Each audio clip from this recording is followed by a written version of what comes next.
Ok, boa tarde a todos. Nós estamos começando uma reunião da APEOP e vamos falar sobre o FEP, o Fundo de Apoio à Estruturação de Projetos de Concessões e PPPs da Caixa Econômica Federal, constituído sob o amparo da Lei 13.529 de 2017.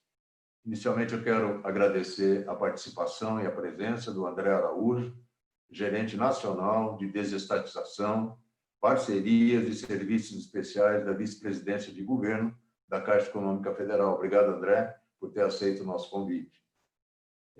Convidados aqui na sala para conversar também conosco, depois da exposição do André, o Reinaldo Calil, que é o presidente do Conselho de Administração da APEOP. Boa tarde, Reinaldo. Carlos Sveibel Neto, ex-presidente da APEOP, atual conselheiro. Boa tarde, Carlos. Hugo Passarelli, da construtora Passarelli, diretor também da APEOP. Boa tarde, Hugo, obrigado. E Luiz Antônio Messias, vice-presidente de Infraestrutura, Concessões e PPPs do Sinduscom São Paulo. Obrigado, Messias, por ter aceito aí também o convite, participar aí do nosso bate-bola. Nós acompanhamos o início do projeto de apoio aos municípios para a estruturação de projetos de PPPs e concessões. Todos nós sabemos que a expressiva maioria desses municípios, os municípios brasileiros, não conta com condições técnicas e nem econômicas para desenvolver esses projetos de parcerias, de concessões e PPPs. E, desde o início, o André foi um grande batalhador dessa ideia, desse projeto. Eu diria que, mais que batalhador, eu considero o André um idealista por ter levado essa ferramenta adiante, passando por diversos graus aí de obstáculos e dificuldades. E a gente sabe que, com essa crise fiscal que o país vem atravessando já há um bom tempo, e sem perspectiva de saída de curto prazo, o FEP, o Fundo de Estruturação de Projetos, cresceu de importância para viabilizar essas concessões e parcerias, sobretudo nos municípios de menor porte, municípios de médio porte. Nós temos ainda muita coisa, né, André, para melhorar, para ir adiante, para aprimorar a forma de estruturação do FEP, para ele ganhar uma dinâmica e talvez uma escala maior. Eu e você, a gente tem conversado bastante sobre isso, temos apoiado, mas uma coisa dá para garantir com total segurança. Hoje, o FEP veio para ficar, é uma ferramenta que não só é reconhecida a sua importância pela Caixa, mas hoje por todos os órgãos de governo, como uma política pública que está instalada no país. O FEP já se instalou, cristalizou, e daqui para frente acho que é ganhar escala e ganhar maior importância. Nós estamos aqui para te ouvir, André, mais uma vez, obrigado. Depois da sua exposição, eu abro a palavra para os nossos convidados aqui. Então, a palavra é sua, meu amigo. Obrigado, Carlos Eduardo, obrigado a todos os dirigentes da APEOP. É um prazer imenso poder participar aqui. Eu sempre digo, por onde passo, que a APEOP foi parceira nossa, é parceira nossa desde o início, como o Carlos bem colocou. Queria cumprimentar também a todos que nos assistem. É sempre muito bom a Caixa poder ter uma oportunidade de apresentar esse programa, né, que a gente vem desenvolvendo aí já há alguns anos e que recentemente tiveram seus primeiros frutos, né? Há 3 meses atrás, em agosto, fizemos o primeiro leilão das primeiras operações, 3 operações extremamente bem-sucedidas: a concessão de iluminação pública de Aracaju, Feira de Santana e Franco da Rocha, um processo extremamente competitivo, com muitos participantes, que realmente declarou aí o início aí das operações do FEP, na finalização dos projetos. Mas antes disso, o Carlos já trouxe bem aí alguns elementos, mas a ferramenta que nós temos hoje, que é o Fundo, né, de Estruturação de Projetos, é espetacular, mas precisava de um veículo para poder transportá-la, né?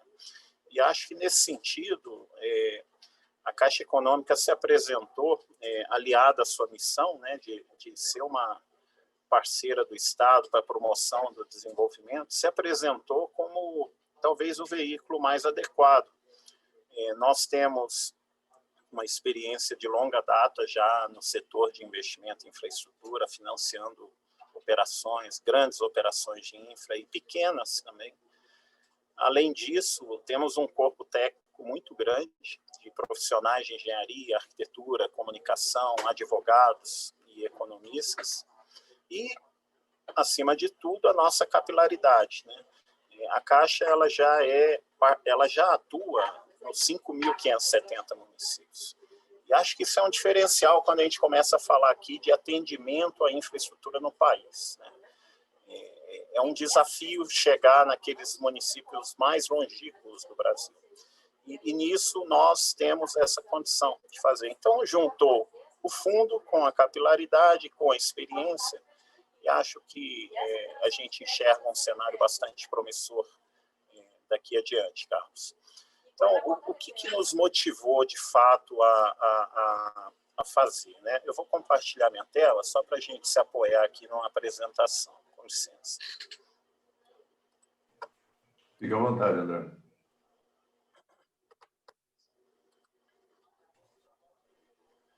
Pronto. Perfeito, vamos lá. Então, bom, se eu pudesse resumir todo o programa, tudo que tem sido feito, todas as instituições envolvidas buscando um objetivo, eu diria que está a qualidade dos projetos. Obras de infraestrutura são obras de alto capital. Ele não pode colocar em risco justamente o projeto. É o projeto que define o sucesso no futuro dessas operações, né? Então, há um movimento feito, inclusive atualmente aqui dentro do banco, de buscarmos novas metodologias para a contratação de consultores especializados, né? Estamos explorando a lei das estatais, para buscar elementos e buscar um regime de contratação de consultorias de uma forma mais especializada, com maior garantia de qualidade nos trabalhos. Porque a qualidade dos projetos ela interfere em diversos momentos no projeto, né? Se a gente for avaliar aqui, é a partir de um projeto bem feito que a gente vai ter uma competição, né? O exemplo do último leilão que tivemos. Quer dizer, um projeto onde o investidor enxerga de que ele vai ter um alto grau de financiabilidade, é um projeto que ele vai fazer e vai ter condições de pegar financiamento no banco. Projeto isento de assimetria, né? Onde as regras sejam muito claras, muito transparentes, e também processos e documentos padronizados. O FEP vem muito nessa linha, de padronizar procedimentos e processos para garantir, no fim do dia, a segurança jurídica, que é o que a gente fala no ambiente regulatório, né? A partir dos bons projetos, nós vamos criar uma esteira de projetos onde o controle conheça ali os principais elementos, né, de riscos, e o investidor, por sua vez, também vai fazer a mesma leitura. Se são conhecidos os riscos jurídicos e já mitigados, a competição aumenta, a atração de capital privado aumenta e o apetite pelas estruturas de financiamento, os financiadores também. Afinal de contas, a gente precisa ter novas linhas de financiamento, né? Nós estamos falando aqui de investir para que o país realmente engate aí algo em torno de 5% do PIB, 300 bilhões de reais por ano, é muito dinheiro para o FGTS, para o FAT. A gente precisa ter outros mecanismos, as debêntures, FDICs, né? Trazer investidor internacional de fundo. Então, é importante, e tudo isso oriunda de bons projetos. Então, esse aqui, Carlos, é o nosso carro-chefe. É por aqui isso que motiva toda a estrutura que vem por trás disso. E a ferramenta, o governo federal foi muito feliz em 2017 com o apoio de diversas instituições, inclusive da CEBIC, da PEOP e outras organizações, no sentido de se buscar uma ferramenta que possibilitasse fazer esses projetos.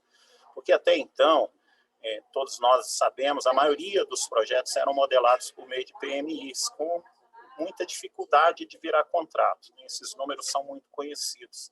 Então, precisava haver ali um instrumento que favorecesse a elaboração de bons projetos, mas de maneira assimétrica, né? De maneira que gerasse atratividade, financiabilidade.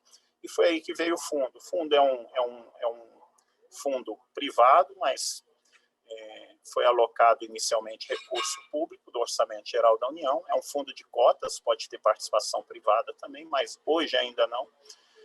E ele ele segue diversas regras, né? A lei determinou diversas regras. Então, existe uma série de setores priorizados, o setor de saneamento, de água, esgoto e resíduos, e agora drenagem, que eu vou falar mais adiante, iluminação pública e mobilidade urbana. Então, qual é o papel aqui? A Caixa Econômica ela entra como um agente administrador do fundo, e ela faz duas coisas. Ela faz um papel de assessor ao município, aos municípios, para se definir a necessidade, analisar, se prescrever, vamos dizer, para determinar ali o termo de referência e avaliar os projetos se foram bem feitos. Então, para isso, ela contrata consultores especializados. Então, todo esse processo é feito pela Caixa Econômica. A saúde financeira do fundo é garantida a partir do sucesso dos projetos. Então, nós trabalhamos com uma meta bem alta, né? Algo acima de 70%, 80%, é o que a gente planeja aí de taxa de sucesso. Hoje ainda estamos com 100%, o programa está começando, mas se a gente comparar com o modelo anterior, que as taxas eram inferiores a 8%, 7%, é um salto de qualidade incrível. Né? Bom, para selecionar os projetos, a lei determinou também que se fizesse um processo de chamamento público, por ter dinheiro público, tem que trazer isonomia a todos. Então, há uma série de critérios de políticas públicas e critérios de diretrizes técnicas são estabelecidos por meio de editais, e aí, a partir daí, nós aqui internamente fazemos a criação de uma fila aí de municípios contemplados. Depois eu falo mais adiante, só para falar dos chamamentos que nós temos ativos aí, para vocês terem uma ordem de grandeza do número de municípios, mas eu falo logo adiante. Outro fator que é interessantíssimo é esse modelo, onde há um fundo para bancar os projetos e a participação de uma terceira parte, como a Caixa, um banco público, com o corpo técnico e a capilaridade que tem, é inédito no mundo. Né? Eu já conversei com diversos analistas sêniores, diversas instituições internacionais, não há nada idêntico, há parecido, mas não idêntico. E isso atraiu muito os agentes multilaterais. Então, hoje nós temos acordos de cooperação firmados com essas 4 organizações aí. O Grupo Banco Mundial, que tem a representação dada pelo IFC, o BID, a agência francesa, e mais recentemente a ONU, onde nós vamos fazer 2 projetos bem interessantes na área de segurança pública. E eles entram como? Eles entram cofinanciando os projetos, então eles assumem 50% do risco da operação e transferem conhecimento, não só para a Caixa Econômica, mas também para todos os estados e municípios que participam, que hoje eu diria talvez seja o maior gargalo, que esses projetos não podem ser rodados nos municípios, a dificuldade técnica de se fazer esses projetos.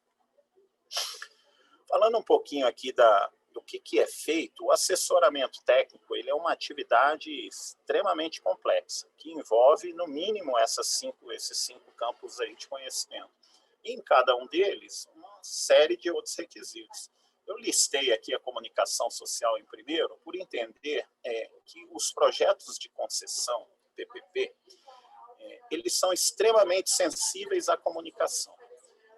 Eu poderia dividir a estruturação de um projeto de PPP em concessão em 2 momentos. O momento em que a gente faz os estudos técnicos, quer dizer, até onde a gente chega ali na versão final do contrato, com todos os estudos e tudo mais, até ali é um ritmo, é um jeito de fazer.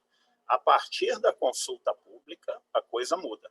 Aí o assunto é público, o cuidado com a comunicação tem que ser dado de outra forma, o cuidado com a transparência, com a isonomia, com a igualdade de informações, e de certa forma, os questionamentos sobre a tua modelagem sobem muito o nível, porque aí nós já estamos falando com os investidores, que vêm com um super corpo jurídico, um corpo técnico de alto nível, questionando suas diretrizes e premissas de modelagem. Então, o projeto passa a ficar muito interessante nesse momento. Por sua vez, a comunicação é central. Você tem que saber dar a notícia da forma correta. E os outros 4 campos de conhecimento que são conhecidos de todos, né? A parte de engenharia, um estudo de engenharia bem feito é fundamental para que a gente tenha os inputs corretos para se colocar na modelagem e garantir ali a demonstração da viabilidade econômica do projeto. E, fechando tudo, o documento jurídico, contrato, termo de referência e edital, que vai amarrar tudo aquilo que foi feito anteriormente. Então, na modelagem é isso que é feito. Nós temos um cuidado especial com o meio ambiente, nós somos signatários dos princípios de Equador, temos uma responsabilidade socioambiental muito importante aqui no banco e primamos muito por isso, em todos os setores. Rapidamente, eu vou passar aqui mais rápido nisso, isso aqui é só para mostrar que os nossos contratos, eles respeitam todos os elementos que um banco vai pedir depois para a SPE. Quer dizer, o contrato de concessão, ele já gera um link ali com o contrato de financiamento. Isso é muito importante sobre a ótica do financiamento depois. Então, todos os princípios e diretrizes estão alinhadas ao Project Finance, que é uma operação onde as garantias estariam atreladas ao projeto, mais ao projeto do que às garantias corporativas.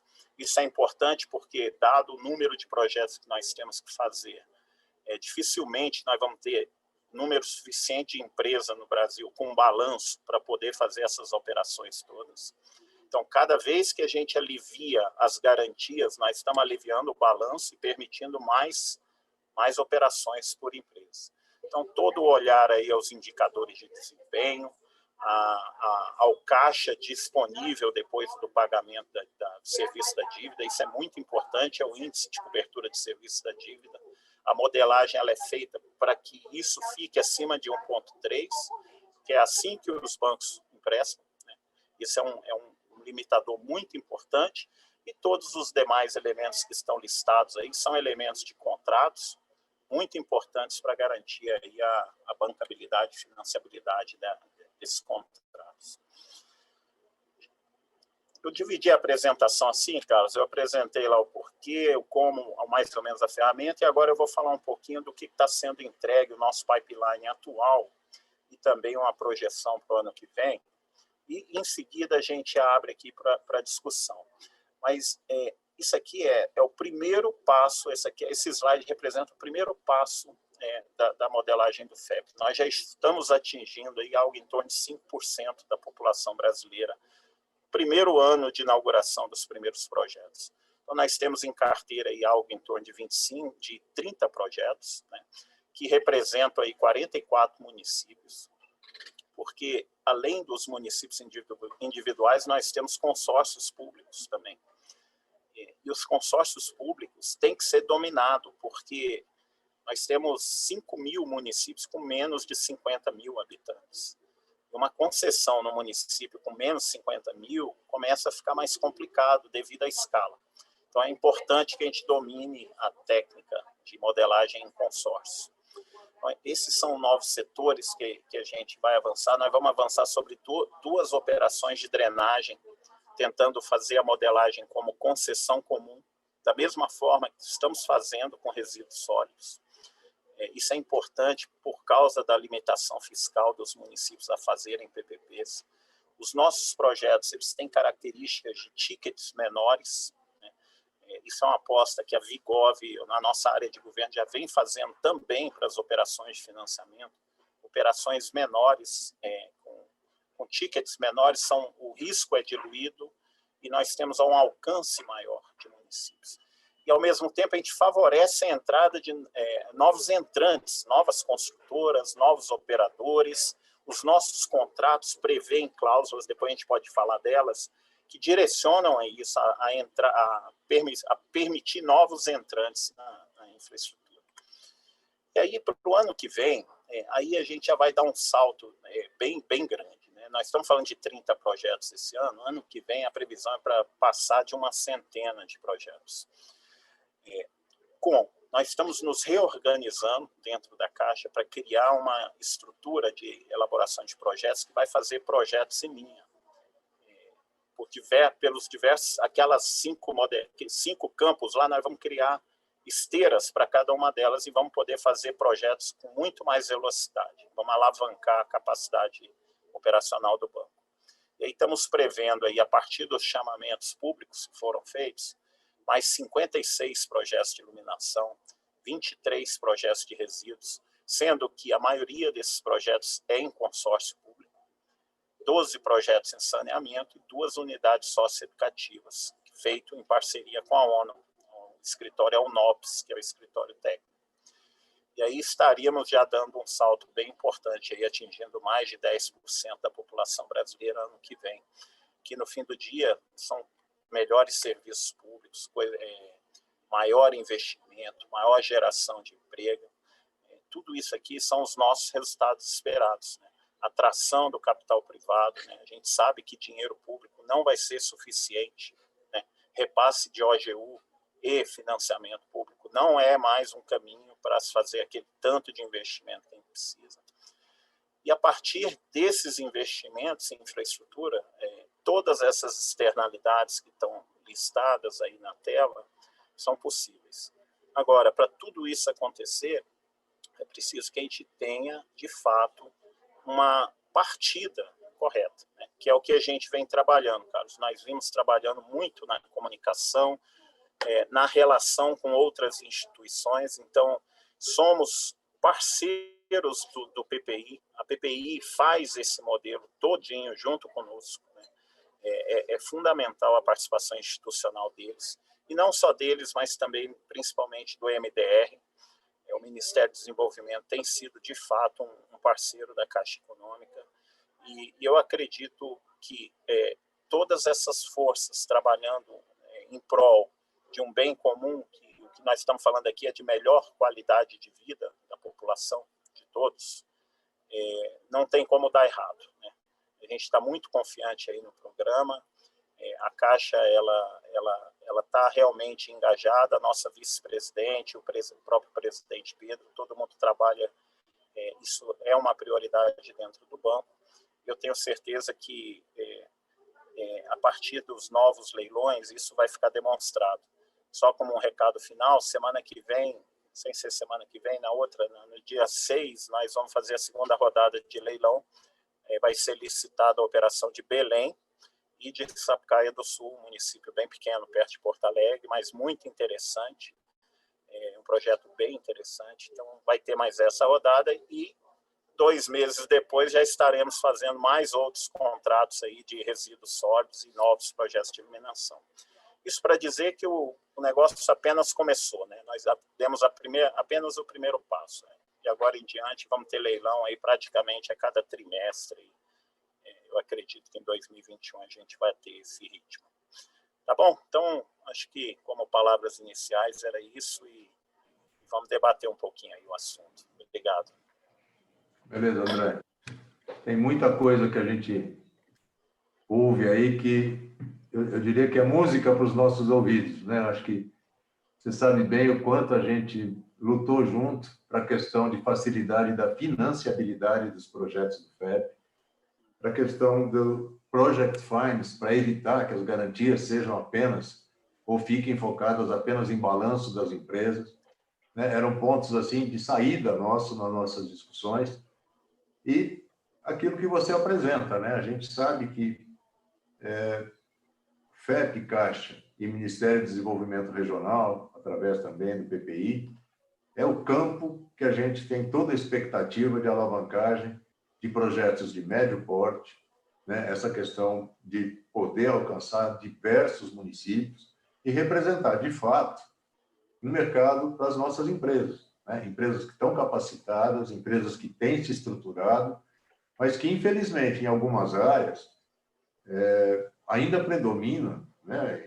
E aqui eu posso falar com tranquilidade, porque acabei de agendar uma reunião da PO com essa área do BNDES, vai ser a próxima discussão nossa, ainda aquela mentalidade do ganho de escala significa grande projeto, né? Por exemplo, a própria lei de saneamento recém-aprovada, ela, para sair daquele embate que a gente vivia no Congresso, da questão de, principalmente pela corporação, né?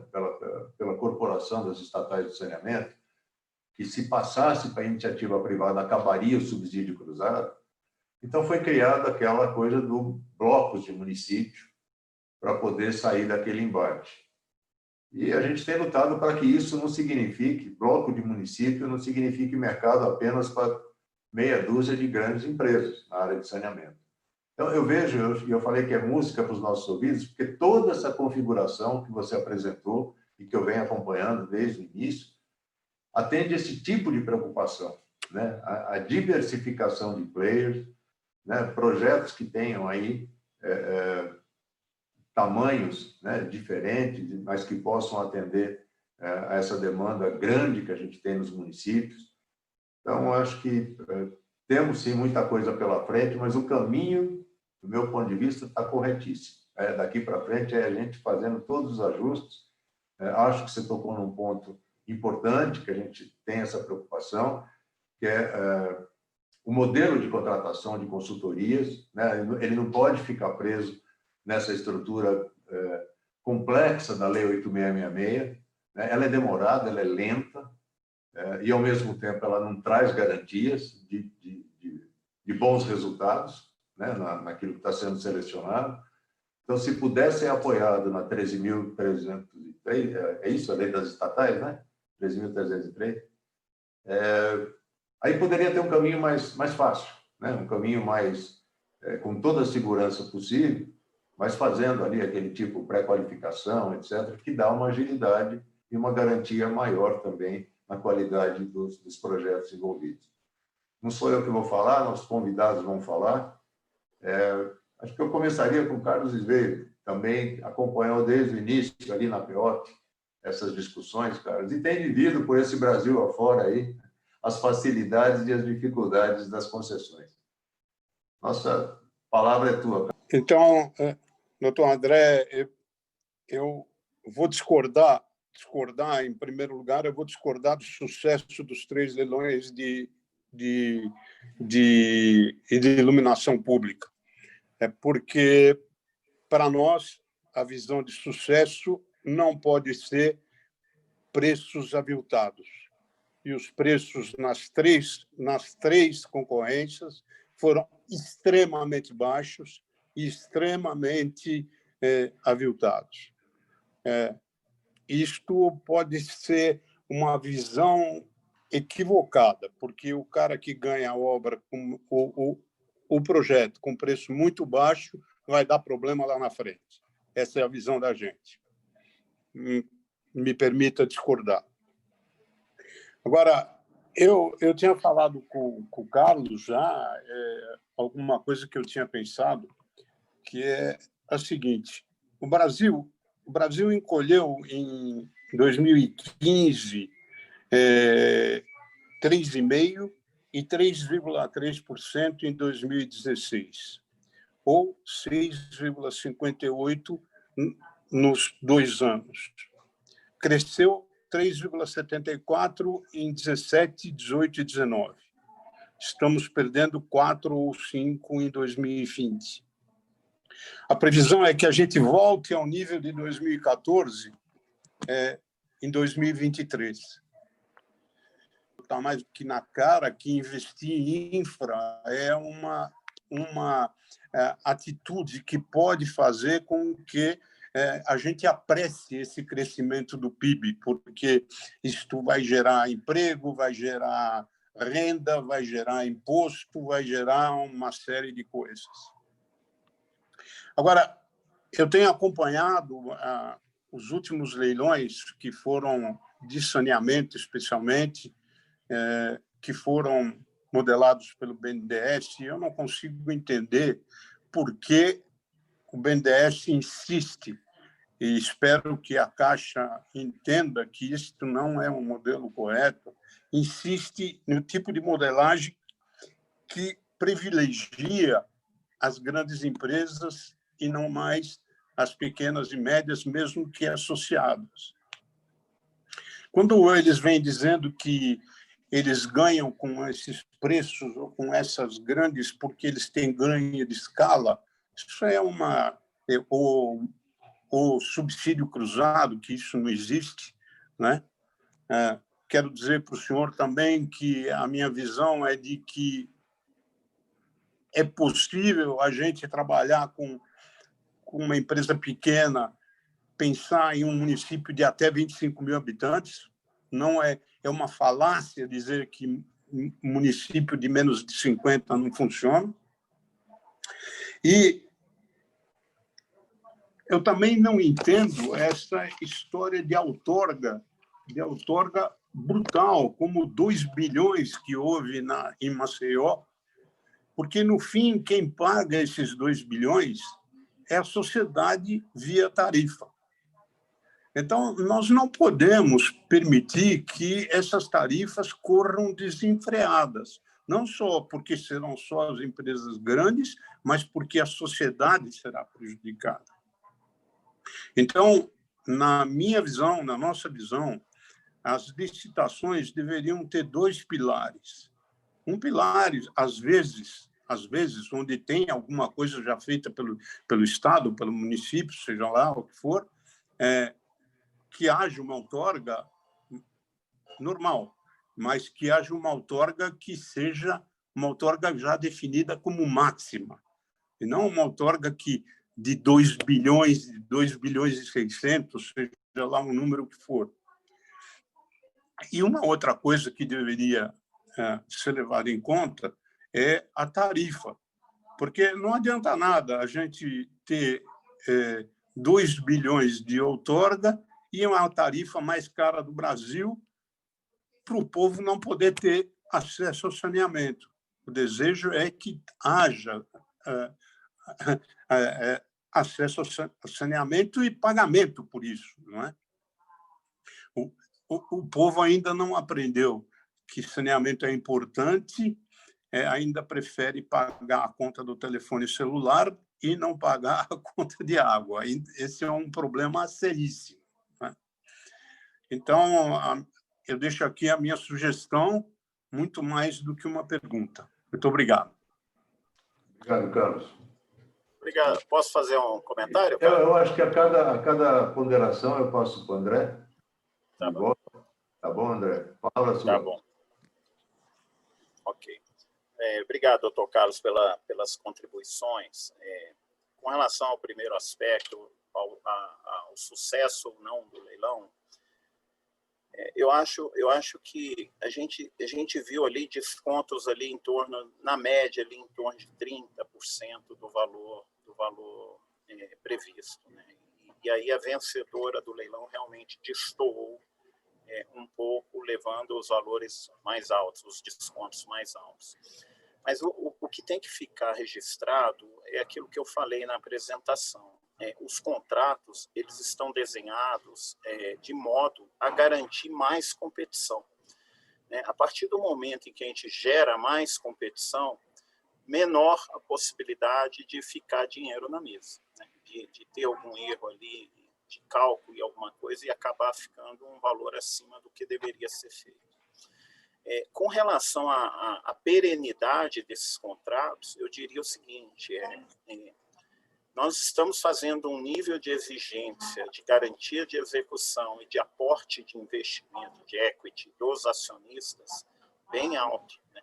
Bem alto. Nós criamos umas regras no contrato onde ele deve alocar de equity ali, algo em torno de 30% do CAPEX e pagar uma garantia de execução, cara. Quer dizer, os incentivos para que ele não abandone o contrato são declarados. Se eu pegar a cláusula que regula a caducidade dos contratos, nós temos lá pelo menos 18 cláusulas que apontam penalidades ou condições em cima do concessionário que eventualmente não performar ou que não seguir com o contrato. Então, o contrato ele traz uma série de amarras e incentivos para desestimular esse tipo de aventura no mercado que a gente sabe. Ele é perfeito? Provavelmente não. Mas foi o que nós buscamos. Nós vamos fazer um contrato bem atrativo, financiável, que vai gerar competição, e vamos gerar todos os riscos e penalidades ao privado, caso ele não siga adiante. Com relação ao saneamento que o senhor colocou, imagino que nas modelagens que o BNDES fez, ele fez um estudo de tarifa, um estudo de tarifa, vamos dizer assim, a modicidade tarifária para aquela região. E a partir dali ele determinou, através da análise de fluxo de caixa, uma outorga, né, referência para iniciar os leilões.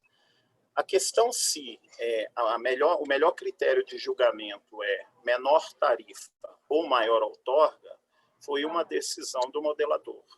Eu tendo, o Dr. Carlos, a concordar com o senhor, que eu acho que faria sentido, talvez, ainda mais agora no setor de saneamento, nós estamos iniciando um novo ciclo com maior participação privada, se fosse possível reduzir ao máximo as tarifas, me parece ser uma estratégia mais adequada. Então, poderia-se adotar o critério de julgamento de menor tarifa para esses leilões. Mas, na verdade, a maior outorga também, de certo modo, não é ruim, porque, afinal de contas, a tarifa já estava definida de partida, né? E se ela é uma tarifa que é compatível com as condições econômicas da região e tudo mais, a questão é que uso vai se fazer desse recurso da outorga. Aí passa a ser uma segunda discussão, que não seria o caso aqui. Então, me parece que é uma decisão tanto do ente público como do modelador, qual o critério de julgamento melhor a ser adotado.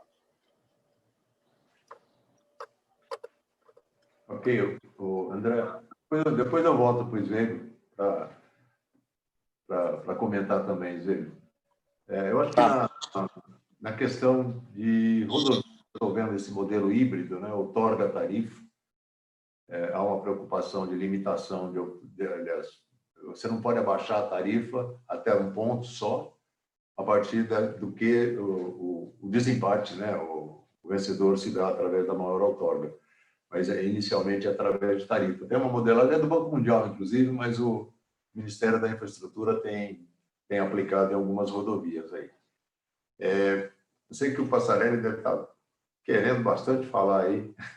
Passarelli viveu, aliás, a construtora Passarelli viveu e venceu ao lado da BRK o Maceió, né? É lógico que não está em jogo aqui o BNDES, nós estamos falando do FEP Caixa, mas foi uma parceria inicial da Passarelli com a BRK, que acabou possibilitando, inclusive, maior segurança no lance que foi dado lá. Eu passo para você, Hugo, para comentar aqui. André, boa tarde aí, obrigado pela oportunidade, obrigado pela excelente palestra. Eu vou falar duas coisas um pouco do pensamento da Passarelli nesse sentido, e depois vou a uma pergunta mais objetiva ao Dr. André, como experiência da Sabesp que a gente está vivendo agora. A Passarelli tem uma visão mais pragmática do papel da Passarelli Engenharia e Construção, ou a Passarelli como um grupo que pode ser concessionário. A Passarelli, quando é concessionária, ela não é construtora, ela é uma investidora. E, neste caso da BRK, ela está seguindo um papel que ela delimitou dentro da sua visão estratégica dos próximos anos, que ela quer ser uma IPCista de saneamento para os grandes projetos. E ela talvez possa querer ser, com alguns parceiros, uma concessionária de uma concessão menor de saneamento. Mas a Passarelli não se enxerga tendo expertise sozinha para uma concessão. Então, isso envolve um pacote de parceiros para uma concessão. A gente tem uma visão muito pragmática de que o mercado brasileiro se confunde muito por causa das grandes empresas, onde a gente quer ganhar uma concessão para fazer obra. A Passarelli está extremamente satisfeita com esse modelo, onde ela é simplesmente uma construtora para uma grande operadora do setor, e a gente fez com ele, sim, uma parceria, estudamos esses projetos com bastante antecedência e dedicamos aí uma equipe de quase 35 profissionais de engenharia de todos os setores para poder fazer uma proposta e ter com eles um pré-contrato nos moldes de qualquer empresa privada. A Passarelli está nesse modelo, também fez o aeroporto de Fortaleza com a Fraport no mesmo modelo, não que ela foi antes, mas depois, mas a Fraport também nos deu o direito de projeto e execução e queria o aeroporto funcionando, e o ponto principal da discussão com eles é: eu quero a chave do aeroporto dia tal. Se você me entregar nessa data, está tudo lindo. Se você passar um dia desta data, você vai ter problema comigo, porque o meu negócio é operar o aeroporto, não é construir aeroporto. Então, nós estamos muito felizes com essa modelagem que caminha para o Brasil, onde cada um tem o seu papel. E eu acho, aí discordando um pouco do grande amigo Carlos, que este é talvez um grande caminho para a engenharia brasileira. Nós esquecemos de fazer engenharia dentro desse imbróglio todo, que cada um faz um pouquinho de tudo. E aí a gente está indo para uma linha hoje onde a gente quer ser construtor. Então, falando um pouco disso, aí eu venho para o mercado menor, que é onde a Passarelli está atuando, e aí eu pergunto ao doutor André se ele, não sei se ele conhece um pouco a modelagem aí dos contratos recentes que a Sabesp fez para o Rio Pinheiros, aqui em São Paulo, onde ela pegou toda a parte de esgoto que atende a região do Rio Pinheiros, e ela fez uns contratos de performance muito interessante, que ela pegou por regiões ao lado do Pinheiros, concentrou unidades de ligação. Então ela fez o conceito de eu quero 15, no nosso contrato, primeiro contrato, por exemplo, eu quero 15 mil ligações, e ela tinha uma série de contratos que por problemas de projeto, por problemas de preços de construtoras, por problemas de gestão de cliente, por um monte de projetos que começaram e nunca terminaram, e tinha a possibilidade de juntar isso tudo num único contrato. Em alguns contratos, nós estamos fazendo uns 2 desses, e aí a gente tem um prazo de 18 meses, um investimento nosso com CAPEX para esse projeto, e um recebimento em 5 anos, dado desde que a gente execute e performe sobre isso, e um bônus sobre o contrato se a gente conseguisse achar até 10% a mais de ligações domiciliares para atender a população durante o período de execução do contrato. Isso para nós é o modelo ideal para nós construtores, que a gente vai fazer aquilo que a gente sabe e a gente vai poder precificar, mas também a grande vantagem: o projeto é nosso. Então, nós estamos numa parceria com uma empresa de projeto, nós como executores, e a gente está entregando o primeiro contrato nosso de 18 meses com 2 meses de antecedência. Eu acho que esse é um grande caminho, porque se a gente pensar, e a própria Caixa hoje, eu lhe pergunto: quantos contratos que vocês financiaram em prefeituras pelo Brasil que eles não foram concluídos? Talvez aí eu pergunto se vocês estão pensando, a minha pergunta é: vocês podem olhar isso e ver isso com bons olhos, né, do ponto de vista de financiar diretamente para as construtoras esse pacote? Do Passarelli, sem dúvida, a gente tem que dar uma olhada. Eu particularmente não conheço esse modelo da Sabesp com relação a essas operações, mas diria que só o fato de existir um EPCista numa operação de financiamento para o banco, sobre a ótica da financiabilidade, é mais interessante, porque, de certa forma, se está transferindo o risco a um terceiro e através de elementos de seguros e garantias internas à operação, que, sobre a ótica do banco, é muito bom. Então, se esse modelo espelhar mais ou menos essa prática, eu acho que ele vai ser bem visto pelos financiadores. Eu queria só voltar à pergunta, Passarelli, o seguinte: existe a concessão da Sabesp, então vocês estão fazendo um contrato por dentro da concessão, é isso? Quer dizer, a concessão permanece. A Sabesp trocou a modelagem de uma licitação comum, onde ela pegaria todo esse arcabouço de obras a executar, e no passado ela fazia uma licitação para a execução disso. Mas essa licitação, ela tinha que inicialmente contratar uma projetista, né? Entendi. Depois vai ganhar uma projetista, depois vai ganhar uma construtora e é uma sequência. O que ela mudou eu tenho um problema, eu tenho um volume de obras que não terminaram, eu tenho nessa bacia a possibilidade, eu tenho ciência de 15 mil possibilidades de ligações de esgotos, e aí eu tenho pedaço de coletor que não foi feito, pedaço de rede, quantidades de 15 mil ligações que não foram feitas, e eu tenho uma série de coisas. Ela juntou tudo isso num pacote e disse, olha, quanto que você botou um valor máximo por este pacote, numa condição de 18 meses de obra, e ela também vai medir o DBO de contribuição no rio, para comprovar que você, ao ligar, você melhorou o DBO do Rio Pinheiros, na saída daquela bacia, e ela transformou um contrato de performance. Em que sentido? Você tem um escopo claro de obras a executar, tá? um escopo relativamente claro de ligações a fazer, mas você tem a possibilidade de desenvolver com uma equipe a procura de mais ligações, né? E com isso você vai ganhar um bônus dentro do coletor e das redes já construídas, ou você pode, de repente, achar no projeto a construção de como no nosso caso, teve uma construção de 3 quilômetros de rede e buscar um bairro que não tinha ligação, e ali eu faço 300 ligações que não está no escopo. Então, tem agilidade, a gente tem agilidade, mas a concessão é da Sabesp, né? É quase que uma contratação de uma obra, só que nós estamos financiando a Sabesp vai nos pagar em 5 anos. Eu executo em 18, recebo aí entre 18 meses em torno de 15% a 20% do valor do contrato e recebo o saldo financiado pós-entrega. E aí, pós-entrega de 18 meses, nós temos um período de avaliação de 12, onde a gente mede o DBO da água, da saída da água do rio, e se faz a contagem das ligações complementares para uma bonificação.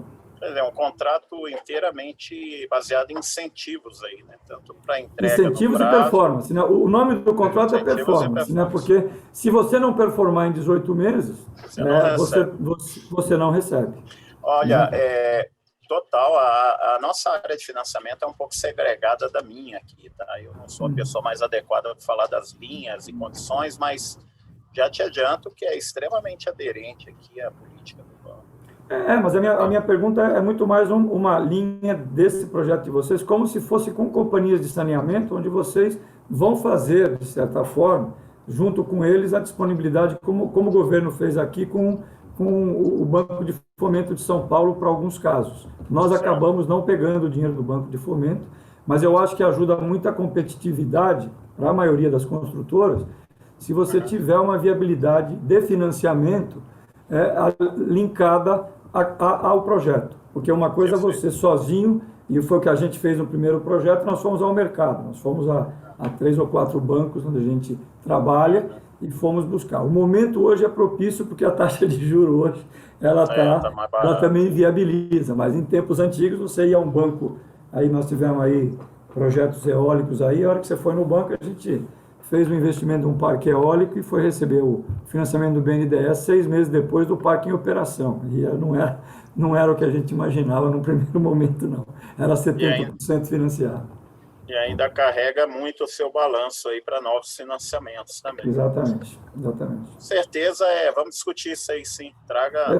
Eu levo para o Carlos aí para a gente, de repente, tentar uma rodada fazer uma apresentação para a gente aqui. Isso, porque eu acho que isso abre aí para o mercado de construção, para nós que somos associação de construtoras, possibilidades mais, não só do lado do financiamento, mas o lado também que a lei pega muito hoje, projeto, mudança de projeto, e aqui não existe aditivo, não existe, o projeto é teu, você executa não tem quem você jogar a culpa, né? Não dá para jogar a culpa no projetista, porque é você mesmo. Não, o projetista está comigo, né? Então, se tiver culpa, a culpa é nossa.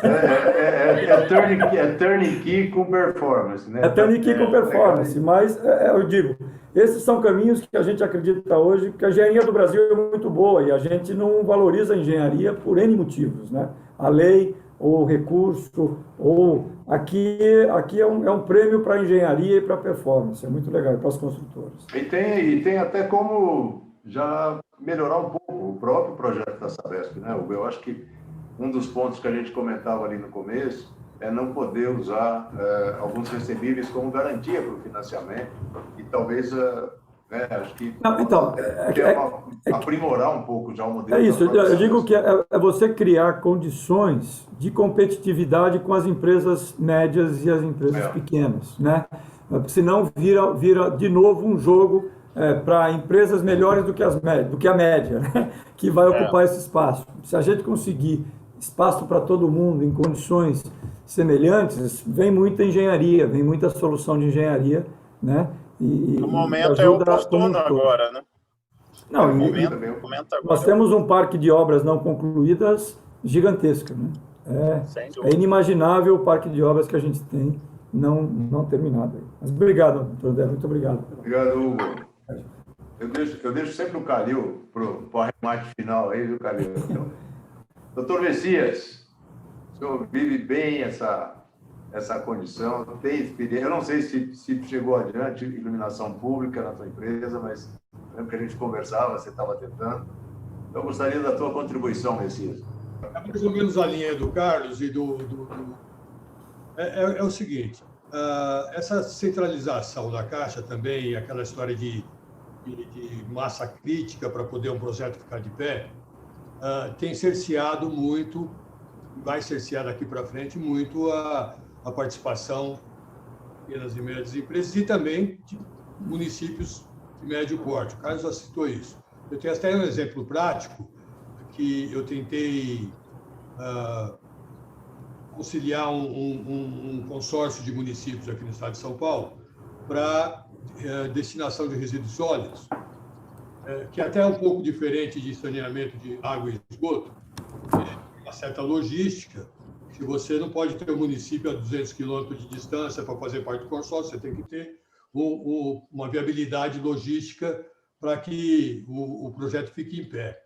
E eu passei isso lá para o Ministério, que passou para a FEP, para a Caixa, para poder ver se tinha condição de financiar esse projeto, essa modelagem, e eu recebi de volta o retorno de que só interessava para a FEP ou para a BNDES se juntasse no mínimo 300 mil habitantes, o que, obviamente, inviabilizou. Ele teria em torno de 140, 150 mil habitantes nesse consórcio interessado na destinação de resíduos sólidos.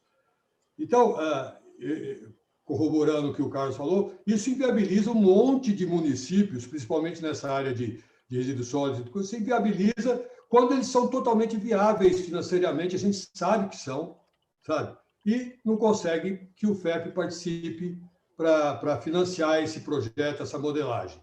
Esse é um ponto. O segundo ponto é a centralização desses projetos e modelagens, tem um pouco a ver com o Hugo também, que por que não descentralizar? Por que você não fazer regionalmente e não um chamamento nacional para diversos projetos, megaprojetos, para esses modeladores, esses consultores, esses projetistas? Por que não esse consórcio, por exemplo, poder ter o financiamento para que eles, dentro de um parâmetro óbvio, né, de competição, de capacidade técnica, contratem esses projetos com financiamento do FEP, né? E para projetos menores, que viabilizem 100 mil habitantes, 80 mil habitantes. Mas, de cara, foi um não.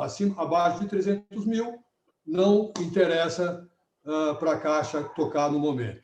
Eu queria saber se é por aí, se eu estou enganado ou não. Obrigado. Obrigado, Messias. Bom, vamos lá. Com relação aos 300 mil e ao FEP, né? O FEP ele vem num processo de evolução, né? Ele foi criado lá em 2017, havia alguns objetivos com alguns limites. O limite do orçamento foi retirado, o limite da região priorizada foi retirado. Ele vem num processo de modernização ano após ano. E eu acho, hoje, por exemplo, já se pode usar recursos do FEP para obras, né? Obras de apoio não só à elaboração de projetos, mas para a elaboração de planos e obras. Eu acredito que esse modelo que o senhor sugere de regionalização do uso do FEP, ele vai ser viável daqui a pouco, né? Com o tempo, eu acho que isso tende a acontecer. Por quê? Porque o objetivo do FEP, desde o começo, foi criar padrões de projetos que pudessem ser replicados, né, futuramente, e não só pelo arranjo dentro do FEP, mas pelos próprios entes públicos se apropriando daqueles documentos e inteligência que foi elaborada ao longo da estruturação dos projetos. Então, eu acho que a premissa hoje do governo, na verdade, viu, Messias, não é a Caixa que não quer fazer porque tem menos de 300 mil. Há toda uma engrenagem por trás de definição de política pública que baliza as nossas diretrizes técnicas, né? E uma delas, nesse caso, foi de concentrar os projetos de RSU com base em estudos elaborados pelo Banco Mundial e outras instituições, de que se precisava dar determinada escala àqueles projetos para que eles pudessem ser sustentáveis economicamente dentro de um modelo de concessão comum, que é o modelo que a gente está fazendo aqui. Então, é possível se fazer PPPs ou concessões com menos de 300 mil habitantes? Provavelmente sim. Mas nós estamos num processo de amadurecimento de um modelo de negócio que envolve diversos outros aspectos que não foram testados. Eu vou dar só um exemplo com relação à recuperação de custo na concessão que nós estamos modelando. A base para que a gente tenha uma arrecadação que garanta a segurança econômica do projeto é vincular o pagamento da tarifa de resíduo à conta de água. Ou seja, no próprio boleto de água vai vir a tarifa de resíduos. Por quê? Porque a inadimplência é muito alta no IPTU. Então, são incrementos, inovações que nós estamos trazendo para o modelo que vai ser submetido a todo o crivo de crítica e considerações, tanto do mercado como do controle e de diversas outras entidades. Nós estamos trazendo elementos inovadores ao contrato. Outro elemento inovador o manejo de varrição, poda e capina é um serviço indivisível. Então, eu não posso lançar esse serviço dentro da concessão, senão eu estaria cometendo um ato falho. A concessão comum, o pagamento da tarifa é para serviços divisíveis. Então, eu estaria incorrendo um risco jurídico enorme. Então, o que nós estamos fazendo? Nós estamos considerando que o município é um cliente, é um usuário do sistema, e ele vai pagar a sua tarifa para dispor o resíduo ou rejeito da varrição, poda e capina. Desse modo, nós estamos fazendo a gestão integrada dessa parte do sistema que antes não era possível se fazer em concessão comum. Por que essa perseguição pela concessão comum? Por causa da dificuldade de constituição de garantias para as PPPs administrativas. A gente tem visto aí que o setor de RSU não tem deslanchado basicamente por causa disso. É muito difícil, é uma atividade extremamente cara, que exigiria um aporte de garantias muito alto e os municípios não têm. Então, nós precisamos modelar, fazer parar de pé a concessão comum, com diversos atributos, elementos inovadores, e precisamos ir devagar agora para ir rápido depois.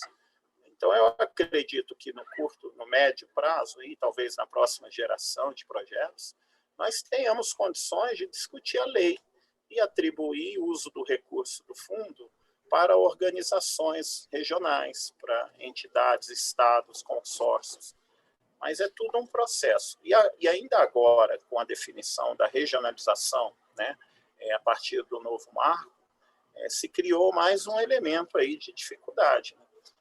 Se nós não conhecemos hoje as unidades regionais de saneamento, porque os estados têm aí até o ano que vem, né, para criar essas unidades, e se não criar, e depois vem a União para criar o bloco, e aí sem prazo definido, nós corremos o risco de viver um vácuo aqui sem saber que tipo de projeto a gente pode fazer, se não há uma definição clara do objeto, a partir da indefinição da regionalização.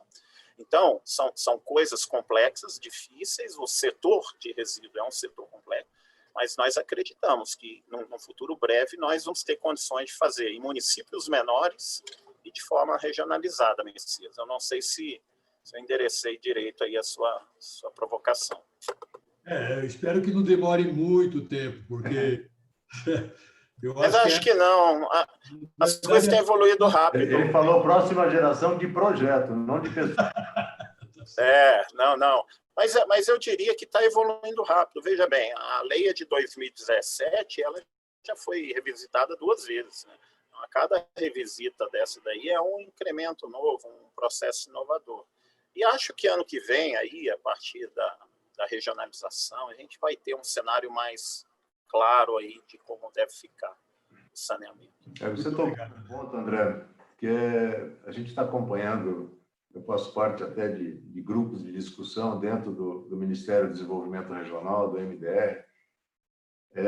Há um grau ainda de indefinição muito grande sobre a aplicação da nova lei de saneamento, né? Existem, a começar pelo próprio Congresso, que não votou até agora a manutenção ou não de vetos que podem transformar essa lei em coisas totalmente diferentes, né? A gente tem lutado, Messias, a gente, né, participando aí de diversas reuniões com parlamentares e tal, mas ainda é uma indefinição que persiste dentro do Congresso. Fora isso, a própria ação de regulamentação que cabe principalmente à Agência Nacional de Águas, a ANA, que não tinha estrutura e nem conhecimento nessa área, né? Está se preparando ainda para algumas definições, para suas metas. Eu acho que traz ainda um grau, infelizmente, de insegurança grande sobre a eficácia daquilo que foi aprovado a duras penas, que foi a nova lei de saneamento. A gente espera que saia essa regulamentação, não é pouca coisa que tem que regulamentar, desde modelo de tarifa, forma que a agência nacional pode interferir ou não em agências subnacionais, como os contratos, sejam eles públicos ou privados, vão atestar a sua capacidade de cumprir aquelas metas, do ponto de vista econômico. Então, assim, tem coisa ainda para deslanchar nessa área muito grande. Uma coisa que me deixou satisfeito é um trabalho que eu vejo no Ministério do Desenvolvimento Regional, junto com associações, Federação dos Municípios e tal, de expandir a questão da tarifa sobre resíduos sólidos, né, para ser determinado por lei municipal, aí no caso, o que daria uma segurança muito grande aí já para a elaboração de projetos nessa área de resíduos sólidos. E também caminha, né, um entendimento jurídico, eu não sei se precisa alterar a lei ou não, para poder incorporar desde a varrição e coleta até destinação e tratamento de resíduos sólidos, né, tirando essa questão do indivisíveis e divisíveis, para que possam ser objeto de uma mesma concessão. Esse trabalho está bastante forte, eu digo, em governo e tal, não sei a visão de Tribunal de Contas sobre isso. Para a gente ficar animado, às vezes é preferível não saber, por enquanto, a visão do controlador, mas eu acho que são caminhos que o Brasil está desenhando, né? É o lado que está dando certo aí do Brasil, e que a gente tem bastante aposta para que isso caminhe mesmo, e principalmente também entender resíduos sólidos como uma área de saneamento, né? Até isso estava em jogo no novo projeto, quando eles tentaram retirar os resíduos sólidos da abrangência da nova lei de saneamento. Felizmente, não foi possível. Doutor Reinaldo Calil. André, eu volto a falar o que o Carlos Zerber começou. É uma preocupação muito grande que eu vou colocar, não é pequena. Esses três leilões, primeiro de Franco da Rocha, foi 38% de deságio. Aracaju e Feira de Santana foi vencida pelo mesmo grupo, com 58% e 56% de deságio. Nós analisamos aqui esses deságios dentro da empresa, depois eu quero saber a opinião também sua, Mas eu acho que essas empresas, esses consórcios, estão considerando que eles vão reverter isso com as receitas acessórias. Isso é imponderável, quer dizer, isso aumenta muito a matriz de risco. Isso é um ponto. E deixa os parâmetros iniciais nessas bases, o que também é extremamente preocupante. Porque você não vai ver um leilão aqui, provavelmente, aqui na nossa região, em torno desses valores, de 40. Na região Aracaju, próximo daquela região, pessoal, olha, já tem alguém considerando um preço nesses valores. Eu sei que cada cidade, cada município ou junção tem suas características, mas isso baliza. A gente conhece o mercado há muito tempo, isso daí baliza. Isso já ocorreu um tempo atrás nas concessões rodoviárias, quando alguns despencaram o pedágio lá embaixo e saíram, empresas até fora internacionais, e depois deixaram o contrato. Tá? E nós estamos começando um trabalho que para nós é a grande saída para as nossas empresas hoje. Então, isso está preocupante. Primeiro, essas receitas acessórias podem dar certo naquele município, pode não dar certo no outro. Algumas concessões que já foram de iluminação pública, que foram baseadas nisso, estão vendo que o tempo que eles demoram para se trazer essas receitas acessórias é muito grande. E nós temos uma concessão, que também é uma outra pergunta, já junto disso tudo, por 13 anos, nós achamos um prazo muito pequeno. Eu acho que esse prazo não está em condições de a gente trabalhar efetivamente dentro de algo novo para nós, que é a iluminação pública, ou não só a iluminação, como execução, mais como concessão. Como que é esse trabalho todo para todos nós? É um início. Então, vamos estar aí andando sobre ovos, vamos dizer assim. É uma preocupação, é muito grande, viu, André? Eu não sei a forma que vocês estão vendo isso, mas nós estamos vendo aqui como um começo ruim para um trabalho tão legal. Não sei como isso pode ser dentro da modelagem, isso pode ser avaliado, isso pode ser proibido, isso pode ser modificado. Mas eu não tô, realmente, esse início para nós não foi muito bom. Era isso que eu queria. E ver o que você acha que pode ser feito, se você comunga ou não com as nossas ideias, e se você tem algum caminho para que a gente não faça uma boa parte desses contratos, não seguir adiante, porque não conseguiram efetivar essas receitas acessórias, que alguns estão entrando, pensando nesse caso como essas daqui, e vão conseguir. E a gente começa a perder contrato, e aí vira um negócio, e o programa como um todo, o projeto como um todo, que é maravilhoso, ele se perca no caminho. Era isso aí, André. Obrigado, viu? Obrigado, Reinaldo. Foram tocados diversos pontos aí que foram alvos de debates intensos aqui, de estratégia, de modelagem. Eu vou começar aqui pelo fim, vou começar pelos 13 anos que foi colocado, e isso daí realmente chama muita atenção. Qual foi a lógica, o que algumas coisas, né, nos fizeram caminhar por esse sentido. A primeira delas, diria, talvez, a partir do momento em que nós fizemos simulações de sensibilidade aqui nas modelagens, com 20 anos, com 2 ciclos, vamos chamar assim, 2 ciclos de investimento e um ciclo de investimento, nós percebemos que o ganho marginal na tarifa ou na COSIP era baixo, considerando a necessidade de fazer um novo ciclo de investimento. Quer dizer, havia muitas dúvidas de como estariam as coisas daqui a 13 anos. Né?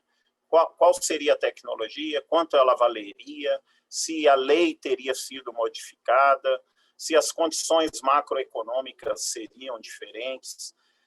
Quando a gente avalia tudo isso e traz ainda junto a questão de se tratar de um setor de alta tecnologia, a boa prática internacional tem remetido a contratos mais curtos. Né? Ou seja, se for possível se fazer a modelagem dentro de um parâmetro de cobrança de COSIP aceitável, ou pelo menos que não tenha que se mexer com a COSIP, que foi o que a gente fez, nós vamos optar pelo contrato mais curto. Porque, veja bem, muita coisa na lei pode mudar daqui a 13 anos. Né? A gente pode estar falando aí de, eventualmente, se permitir usar a COSIP para agregar serviços inteligentes, que hoje não pode. Né? Todos sabem da limitação da Constituição ao uso da COSIP. Mas isso pode vir a acontecer. Nós estamos falando de uma tecnologia que muda numa velocidade assustadora. Nós temos a 5G chegando.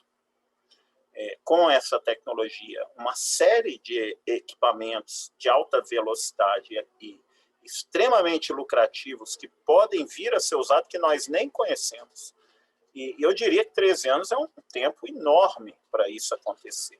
Então, nós optamos por permitir que a administração, com 13 anos, tome uma decisão de refazer o contrato nas mesmas condições ou com regras melhores para elas, né? Tanto do ponto de vista de modelagem jurídica, como de oportunidade técnica também.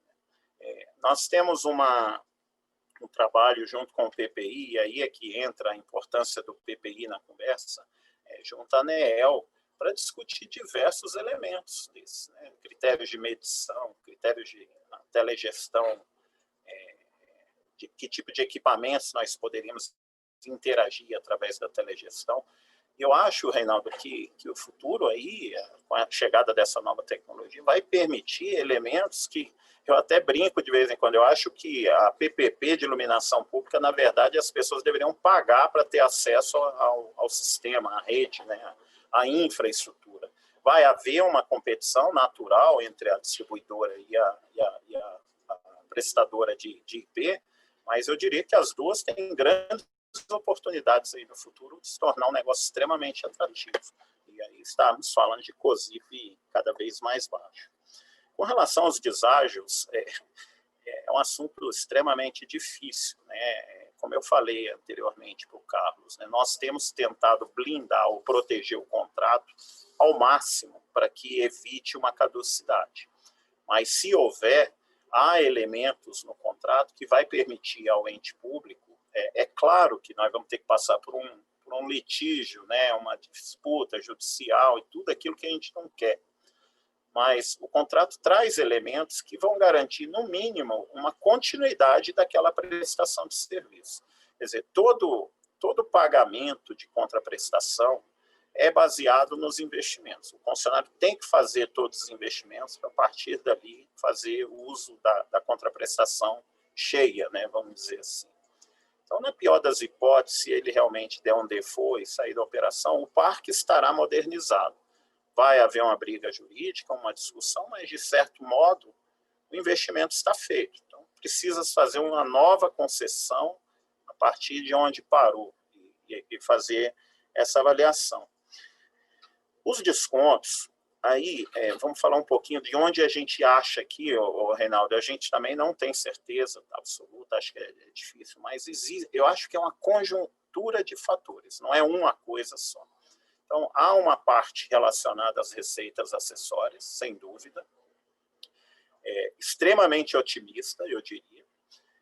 Então, nós fizemos o quê? Já que não pudemos prever isso no contrato como receita firme, nós criamos mecanismos para compartilhamento dos ganhos a partir da exploração comercial do parque. Há um elemento também de escala. Se você observar, o grupo de empresas que ganhou Aracaju e Feira é o mesmo que ganhou o Rio de Janeiro. Só o Rio de Janeiro tem quase 500 mil pontos. Aí junta mais 100 mil, cento e poucos mil das duas, é um número muito grande, né? Justificaria até, talvez, a construção de uma pequena fábrica aqui no Brasil. E, além disso, são operadores que já operam internacionalmente, né? É um grupo que realmente veio para se estabelecer. Então, se você percebe, os 56% ficou bem distante ali do segundo colocado, que também ficou distante da média.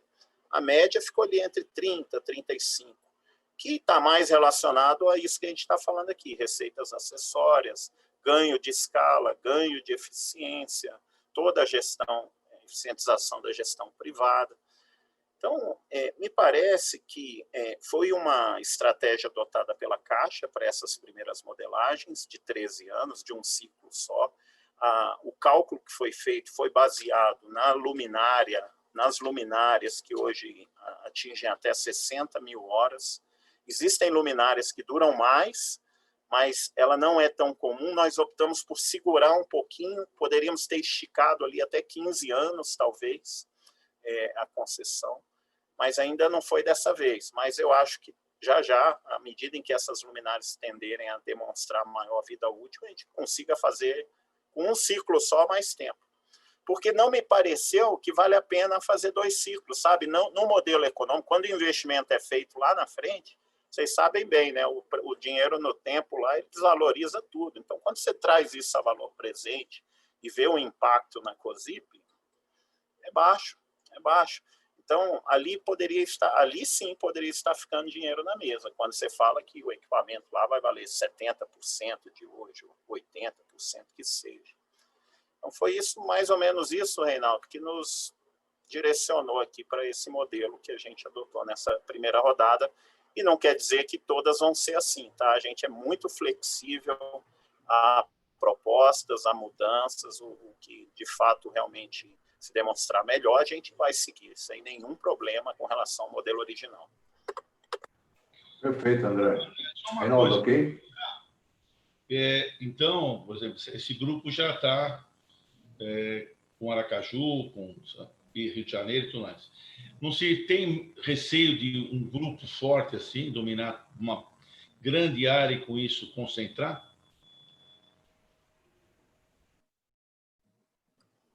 Existe, é claro, existe o risco e é muito difícil para nós, né, modeladores, setor público, poder blindar isso, né, de uma forma assim direta. Né? O que a gente tem feito, o Reinaldo, é tentar diminuir ao máximo, não é diminuir ao máximo, mas, claro, dentro de um nível de segurança técnica adequada, a entrada de novos players no mercado, né? Aumentar a competição. Então, por exemplo, foi uma crítica muito feita aos nossos contratos, porque nós tiramos a habilitação técnica operacional da licitação.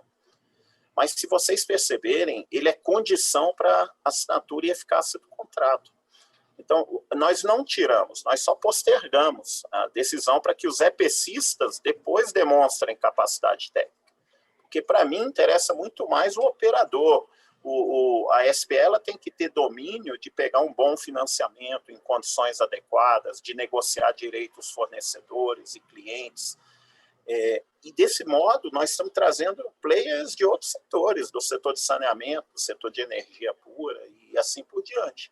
Então, respondendo a sua pergunta, eu não sei como que eu poderia, né, blindar, assim, talvez, eventualmente, um bidder de um player desse, mas o que eu faço em contrapartida é abrir mais oportunidade para que mais gente possa participar.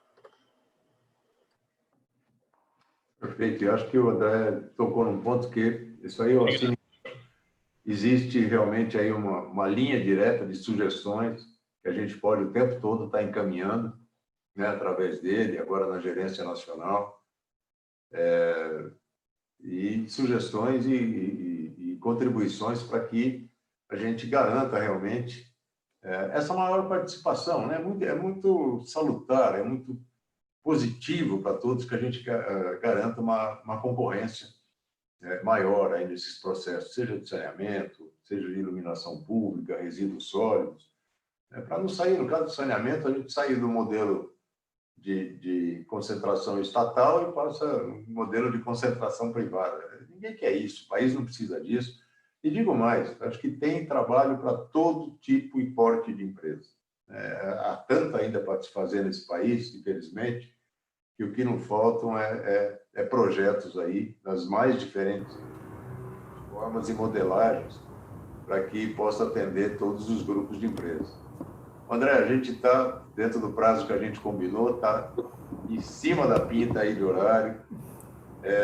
Eu pergunto se alguém dos nossos convidados aí quer fazer algum tipo de observação final, senão eu já passaria a palavra aí final para o André e, claro, agradecendo aí a participação, a disposição dele, esse diálogo que a gente sempre manteve. E tenho certeza que a gente vai lutar junto para aprimorar cada vez mais esse instrumento muito importante, né, para atendimento, para diminuição de desigualdade social nesse país, que ficou escancarado agora nessa pandemia, e também um mercado tão importante aí para as nossas empresas, né? Então, pergunto, alguém dos senhores quer uma consideração final? Está aberta a palavra. Consideração que eu gostaria de fazer é que, especialmente na questão de drenagem urbana, um dos modelos que poderiam ser apurados é um modelo que a Caixa aceita e como para financiar e mais, que é o modelo de locação de ativos. É uma alternativa possível para no caso de drenagem urbana. A outra coisa é que, efetivamente, as empresas que são contratantes de concessão, elas precisam ter a visão do negócio e não a visão da obra. Isto é uma coisa clara. Eu tenho 5 concessões, nenhuma delas eu fiz a obra. Eu sempre tive um EPCista. Esse é um caminho, porque nós não podemos pensar em ganhar dinheiro na obra, nós temos que pensar em fazer o projeto ser um projeto bom para a sociedade e para a gente também.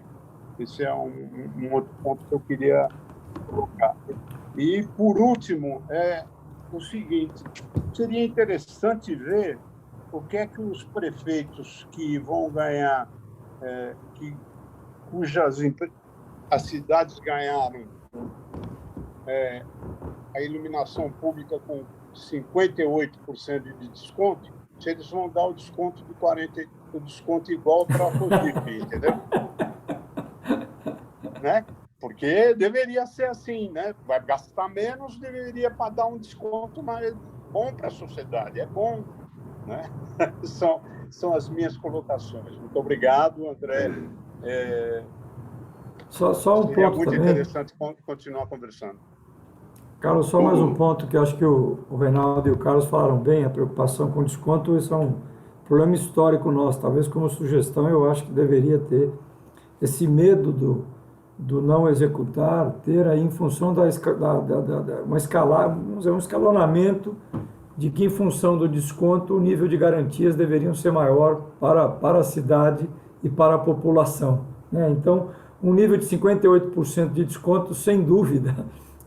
Se for em qualquer coisa nossa, você vai achar que ele não vai entregar. O cara me der 58% de desconto na geladeira, eu falo assim, eu não vou receber a geladeira, eu vou receber só a carcaça da geladeira. Então, me dá aqui uma garantia especial, porque você vai ver meu dinheiro primeiro. Então, eu acho que aí tem que se pensar realmente num grau de responsabilidade pública, de que deveria ter um reforço de garantia para ter a certeza de que as coisas serão cumpridas. Senão é uma perda de tempo muito grande, né? Por outro lado, um amigo comentou comigo, você imagina num estado como Alagoas, que tinha uma imagem de que a companhia valia 15 milhões, alguém paga 2 bi e vai investir 2,6 bi em 6 anos, em 2 bi 200 em 6 anos. O que vai acontecer com aquela região do ponto de vista de crescimento e oportunidades num estado que a companhia de saneamento era talvez um fardo para o governo e agora virou a menina dos olhos do governo. Não era um fardo, é um fardo. Deixou de ser agora, deixou de ser. Ele agora recebe 2 bi em dinheiro limpo para poder fazer investimento em outros projetos. E fala que governador que não gostou disso. Que governador que não quer 2 bilhões na mão para fazer projeto. E ainda vai ter lá 2,2 bi de investimento nos próximos 6 anos. Quer dizer, qualquer um de nós quer isso. Perfeito. Acho que são essas colocações, André. Deixa você fazer o encerramento do nosso encontro aí, suas palavras finais, por favor. Tá bom. Legal. O Passarelli tocou num ponto aí que é esse fluxo financeiro que vai rodar ali naquela região. Eu acho que isso que está acontecendo aqui com o FEP, com as operações que o BNDES vem fazendo, no fim do dia é isso aí. Daqui a 2, 3 anos, com muitos projetos na praça, nós vamos errar, vamos dar umas caneladas aqui, errar alguma coisa, mas o importante é que os projetos estão acontecendo. E isso é dinheiro na veia, que vai circular nos municípios, vai gerar emprego, vai fomentar a economia, vai nos ajudar, de fato, a sair, né, desse atoleiro que a gente vem. Então, o momento, assim, a nossa visão do momento é espetacular. Os projetos podem não estar perfeitos, ter um erro aqui, um excesso de otimismo, mas eu acho que a coisa tende a se equalizar. Né? E o fato de estarmos criando um veículo e um mecanismo para atrair o investimento privado é que é o X da questão. Que até então a gente vinha, né, patinando.